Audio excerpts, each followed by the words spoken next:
Muito bem, gente. Então, Arms Pull, página 119. A gente vai ter aqui um movimento utilizando a barra torre, ok? E nós vamos utilizar duas molas pesadas curtas, ok? A mola longa, nesse movimento, compromete a amplitude de movimento, certo? Porque ele começaria daqui, praticamente. Vou dar um exemplo, né? Então, gera menos linha de ação do movimento. Por isso, molas curtas. Lembram que, quando a gente falou sobre molas, demos atenção para isso. As molas curtas são aplicáveis a movimentos de mobilidade ou membros superiores, enquanto as molas longas a gente pode utilizar de uma forma mais global. Tá bom? Então, Arms Pull, o olhar lá na frente, a mão direita segurando na barra torre. Então, o movimento vai ser de abaixar essa barra até a altura dos olhos. Está pesadinho, mas está legal. Volta resistindo a mola, porque a gente não quer que a mola puxe. A carga progressiva é isso também, para desenvolvimento de controle. Então, a gente não quer que ela puxe totalmente, né, o movimento, o nosso aluno. A gente quer que ele exerça o domínio em todas as fases do movimento. Tá bom, peso? Tá legal. Ok, então, o que a gente tem de importante aqui? Esse ombro não vai ficar subindo, né? Alinhamento corporal. A gente quer um comando aqui muito importante, segura a barra só com a força necessária para que ela não escape.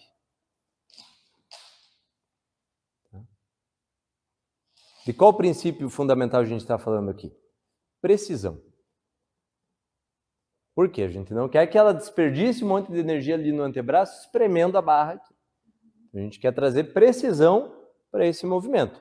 Por isso, suave esse apoio da mão, só a força necessária para a barra não escapar. E o que é importante aqui de princípios biomecânicos, gente, que a gente acabou de ver? Isso aí, alinhamento, oposição de forças. Tem? Tem. Né? Pelve neutra. A gente não quer que ela faça o movimento aqui, ó, né? E o aluno vai chegar e vai sentar assim no dia a dia. Tá? Então, se você, não basta falar muitas vezes, cresce a coluna, mas empurra minha mão aqui. Encontre a abordagem e aplique. Bom movimento lá. Legal? A mola aqui é assistência ou resistência? Resistência. Beleza, ali. Vocês estão todo mundo na ponta da língua. Tá? Aqui nós podemos utilizar ainda essa mesma posição de molas, tá? Para uma abordagem bilateral, tá? Que seria com o... Pode se sentar de frente para mim aqui. Aí, cruza as duas pernas. Isso. As mãos segurando isso por baixo na barra. Olhar lá na frente, preservando essas escápulas organizadas. Vamos abaixar a barra até a altura próxima ao peitoral. Ok? Não confundir com o serrote, né? Né? Pule, não. É foco em organização, em movimentos organizados. Tá? A gente quer esse deslize articular lá no ombro. A gente quer essa abordagem de alinhamento dinâmico. Ponto importante aí. Alinhamento dinâmico. Okay? Alinhamento dinâmico é o que nos permite realizar movimentos preservando alinhamento corporal ideal.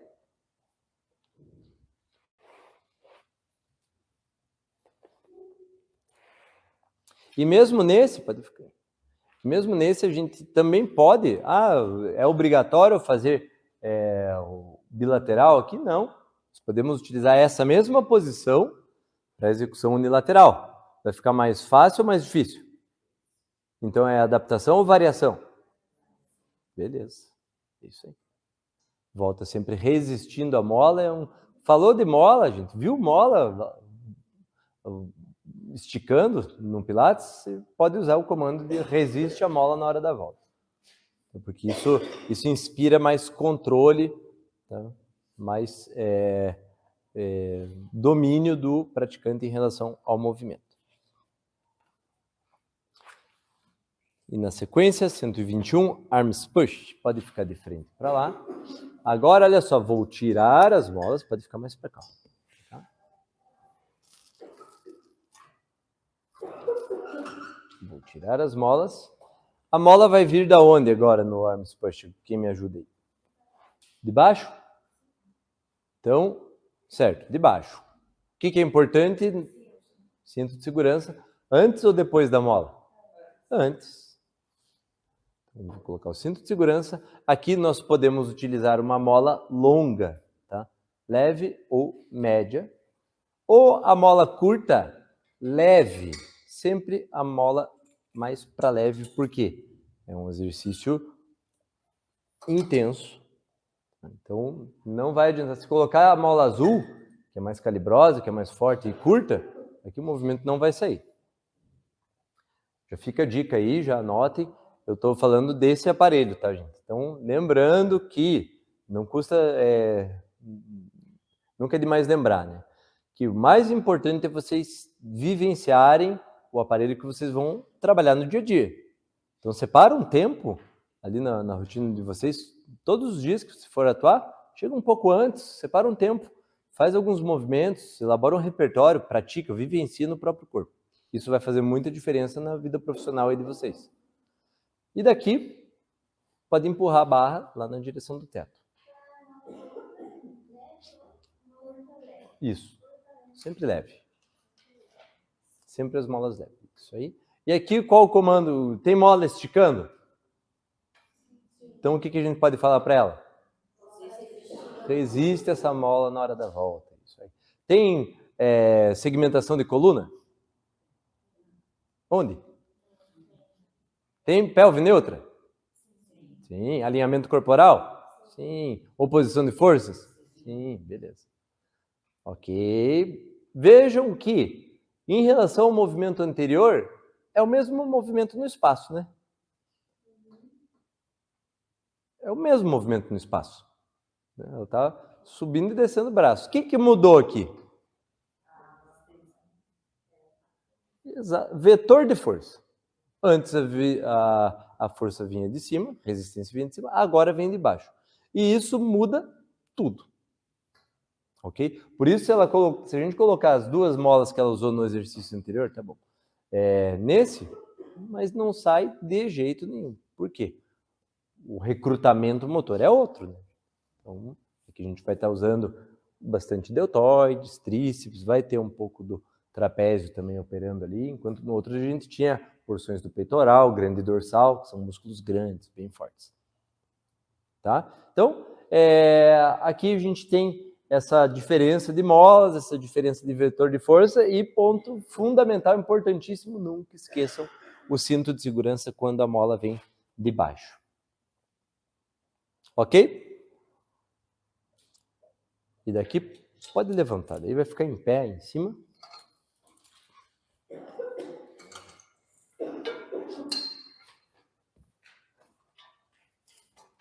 Hug a tree.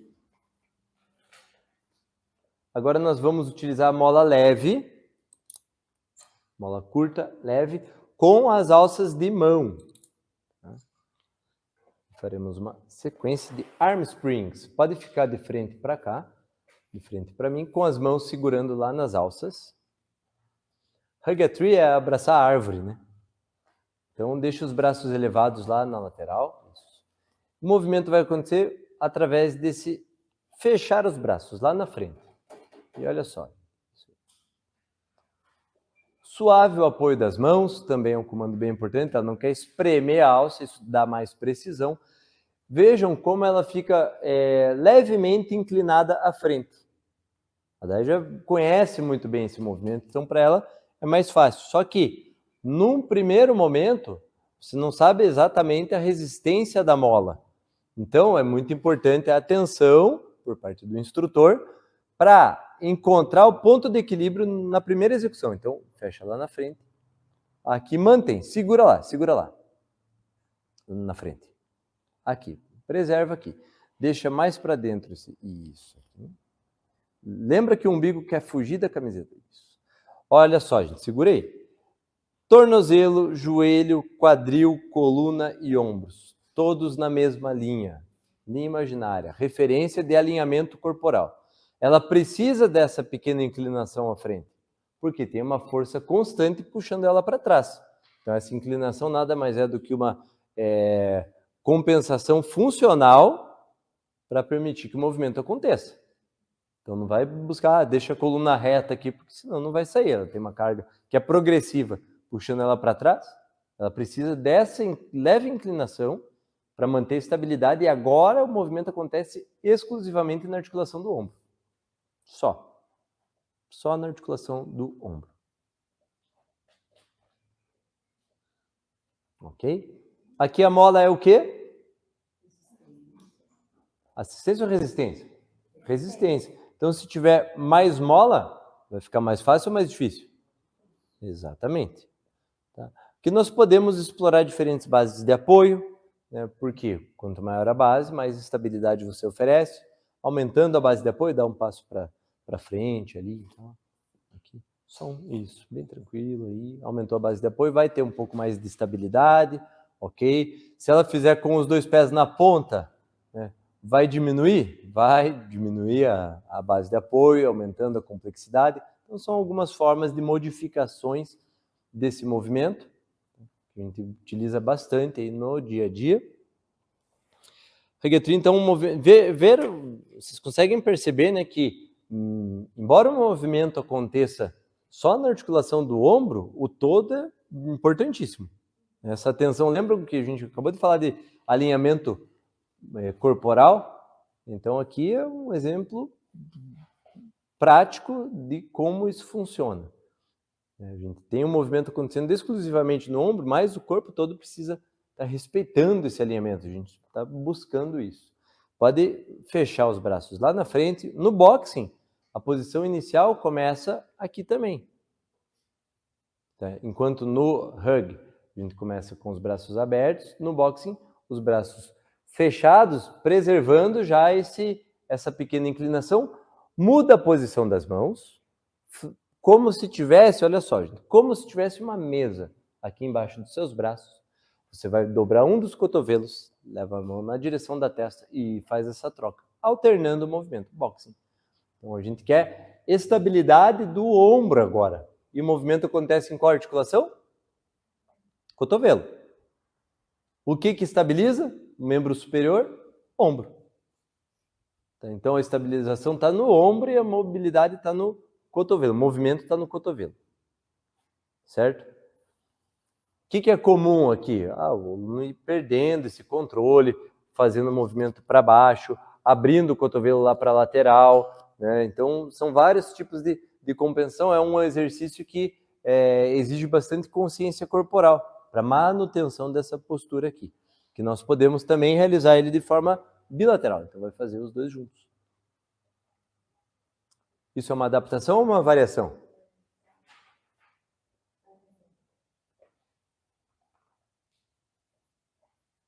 É uma variação ou adaptação? Vamos pensar junto aí. Quando você faz separados, tem uma carga um pouco menor operando ali, porque é só um lado.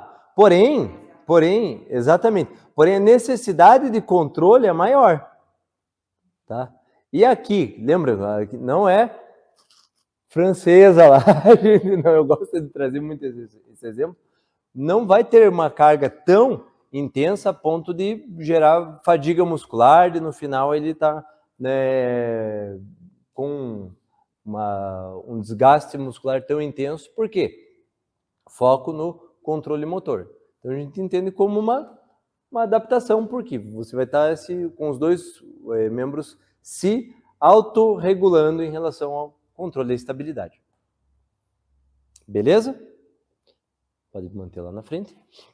Arm circles, deixa a ponta dos dedos abertos. Como se fosse, sempre que eu falar como se fosse, é comando verbal visual aí, porque a pessoa vai imaginar algo sem eu precisar demonstrar o movimento. Tá? Como se fosse riscar essa coluna aqui, essa parede, com a ponta dos dedos. Você vai desenhar lá na frente pequenos círculos. Isso aí. Isso é uma dissociação, é decoaptação articular ativa. Ela quer vencer a resistência da mola através da articulação do ombro, tá? Que é esse ganho de espaço voluntário, intencional, enquanto realiza esse movimento só na extremidade. Lá na frente não é muita amplitude, é mais precisão, tá, do que amplitude. E nós exploramos aqui nos dois sentidos, tanto abrindo quanto fechando esse círculo. Pode soltar, vai ficar de frente lá para outra parede. Arms Open, a gente falou sobre protração escapular, tá aí um movimento que é super bem-vindo nesses casos. Arms Open, abrir os braços, pode deixar as mãos nessa posição, assim, isso. Olhar lá na frente. Aqui, gente, só de olhar o posicionamento, dá para ver que a alavanca é grande ou é pequena? É grande, né? O braço todo aqui. Então, você vai afastar um braço do outro o máximo possível. Aí, muito bem. E voltou. Tá ótimo. Boa execução. Mais uma vez lá. Abre bem. Isso. E volta com controle, sempre associando aquela respiração longa, né? Aquela onda respiratória ampla. Fica a mola que é assistência ou resistência? Certo? Isso está bem claro, né, gente? Tá? Deu para assimilar bem. Então, se ela ficar mais para trás, vai ficar mais fácil ou mais difícil? Mais difícil, exatamente. Por quê? Carga progressiva, quanto mais você estira, mais pesada ela fica. Fica mais para trás um pouco. Aí, tenta fazer o movimento agora. Viu que diminuiu a amplitude, né? E esse é um movimento que a gente quer amplitude. A gente quer que ela aproxime as escápulas lá da coluna. Pensa em fechar lá no meio das costas. Tá? Isso, aproximando essas escápulas lá para trás. Tá ótimo. Pode vir mais para frente um pouquinho. É um movimento que vai ser comum a necessidade de adaptações. Por quê? A Day executou bem. Só que no dia a dia, a gente utiliza 10 repetições. Entre 8 a 12, mas numa média, 10 repetições. No final, tá pesado. Então, qual que é uma possibilidade de adaptação aqui? Bem rápida e sem perder o propósito, sem perder o movimento articular. Ver um pouquinho mais para frente, sim, boa linha de raciocínio, só que daí a gente compromete muito a amplitude, que é algo importantíssimo em matéria de ganho de força, de recrutamento. Então, o que a gente poderia fazer? Pode ir lá para trás e agora você vai, ao invés de puxar através da articulação de ombro apenas, você vai dobrar os cotovelos, abrindo. Aqui a gente não compromete a amplitude ali, né? Olha a linha de ação lá do braço dela. Né? Não do antebraço, mas do braço. E a gente, o que aconteceu biomecanicamente falando aqui? A gente reduziu a alavanca. Reduz a alavanca, reduz o torque. Daí ficou mais fácil, beleza? Então, uma forma ali simples só de adaptação. Show? Pode vir mais para frente. Oi? Isso, lembra? Invertido, né? Isso. Mas não é, hein? Mas não... Pode vir, isso. Não... Deixa eu ali no meio, isso. Agora, gente, para finalizar essa sequência, aqui viram que movimento dos membros superiores agora, né? Então, e não é aquela coisa do objetivo, vamos agora no Pilates, fortalecimento puro, não, é conexão, é mais na linha de conexão entre cintura escapular agora, e membros superiores. Viram que ontem a gente falou bastante de cintura pélvica e membros inferiores, agora cintura escapular e membros superiores. Porém, para ela ficar em pé, para se manter no movimento, a gente precisa do quê? Dessa estrutura aqui. Então, sempre que a gente fala em Pilates, a gente fala no movimento do corpo todo. Não tem como fugir disso. Isso traz identidade para o método. Tá? Chest expansion, expansão da caixa. Esse é um movimento também respiratório. Tá? São poucos os movimentos que trazem uma regra respiratória. Um deles é o chest expansion, outro é o 100, que trazem ali uma regra, respira assim, dessa maneira. Tá? O chest expansion tem esse objetivo de fortalecimento também dos intercostais. ok? Externos ali. Por quê? Expansão da caixa, ela vai inspirar, trazendo os braços ao lado do corpo, abrindo o máximo possível lá essa caixa torácica. Inspira, mantendo o pulmão cheio de ar, olha por cima do ombro, lá para a tua esquerda, lá para a tua direita, lá para frente, e só agora solta o ar voltando às alças. Então ela vai precisar dessa expansão da caixa, okay? Enquanto realiza a rotação na cervical para um lado, para o outro, à frente, e só então expira, voltando os dois braços lá. Essas rotações na cervical, elas são como se fosse um marcador de tempo para a expansão da caixa. Tá? E é muito importante que essa rotação aconteça associada à oposição de forças. Oposição de forças. Então, tá desrosqueando, tá abrindo a torneira. Uma imagem legal lá. Por isso que a gente fala, olha por cima do ombro. Tá ganhando espaço enquanto gira a cervical. É bem importante se atentar a isso. Então, é um movimento que explora a respiração ampla, tá? Por isso ele não acontece de forma rápida, porque a gente quer associar esse tempo do movimento ao tempo de inspiração máxima. Só mais uma lá. E aqui o apoio das mãos, ó, suave, né? Pode ser que o aluno segure aqui, ó, com toda a força essa alça. Mas daí a gente traz muita força para o antebraço. A gente não quer isso. A gente quer precisão. A gente quer que a força aconteça onde ela deve acontecer. Por isso, nunca é demais também identificar os pontos e verbalizar isso. Então, suave o apoio das mãos, só a força necessária para a alça não escapar, são alguns exemplos aí. Tá ótimo. Pode soltar. E é isso. Agora a gente vai para a prática do Cadillac.